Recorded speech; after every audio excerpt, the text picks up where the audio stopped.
BJP नारा लगा रही है कि अब की बार 400 पार, लेकिन पहले दौर की वोटिंग ने बीजेपी की नींद उड़ा दी है। कम वोटिंग के चलते अब पार्टी के अंदर मंथन शुरू हो गया है कि आखिर कहां चूक हो गई है। कम वोटिंग को बीजेपी अपने खिलाफ मान रही है, तो कैसे घटता वोटिंग प्रतिशत बीजेपी के डर को और भी ज्यादा बढ़ा रहा है, देखिए इस रिपोर्ट में। लोकसभा चुनाव में इस बार उत्तर भारत में कम मतदान हुआ है, जहां बीजेपी को सबसे ज्यादा उम्मीदें हैं, तो वहीं दूसरी तरफ दक्षिण में भारी वोटिंग हुई है, जहां इंडिया गठबंधन शुरुआत से ही मजबूत दिखाई दे रहा है। ऐसे में बीजेपी का 400 पार तो दूर 272 पर भी जाना मुश्किल दिख रहा है।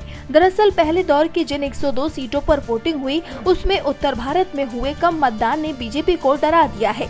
राजनीतिक विशेषज्ञ इसे बदलाव की आहट मान रहे हैं। उत्तर भारतीय राज्यों में कम वोटिंग से भाजपा की टेंशन बढ़ सकती है।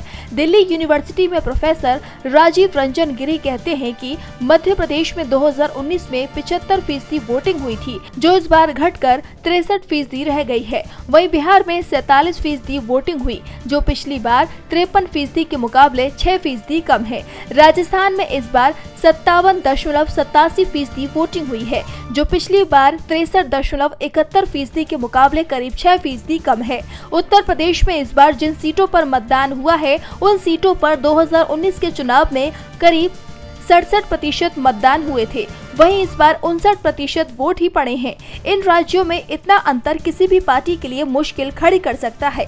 दरअसल कम मतदान ने बीजेपी की नींद उड़ा रखी है। देश में बीते 12 आम चुनावों को देखें तो 5 में मतदान प्रतिशत में गिरावट आई है। इनमें से 4 बार सरकार बदल गई। सिर्फ एक बार ऐसा था कि जब कम वोटिंग के बाद भी सत्ताधारी दल की वापसी हुई। 1980 के चुनाव में मतदान प्रतिशत गिरा और जनता पार्टी की सरकार को हटाकर कांग्रेस की सरकार बनी। 1989 में वोटिंग प्रतिशत गिरा तो कांग्रेस को हटाकर वीपी सिंह की अगुवाई वाली राष्ट्रीय मोर्चा की सरकार बनी। 1991 में फिर मतदान प्रतिशत गिरा और कांग्रेस ने सरकार बनाई। बस 1999 का साल ऐसा था जब कम मतदान होने के बाद भी सत्ता में बदलाव नहीं हुआ। इसके बाद 2004 में मतदान में गिरावट आई और भाजपा को हटाकर कांग्रेस सत्ता पर काबिज हो गई। डीबी लाइव की रिपोर्ट।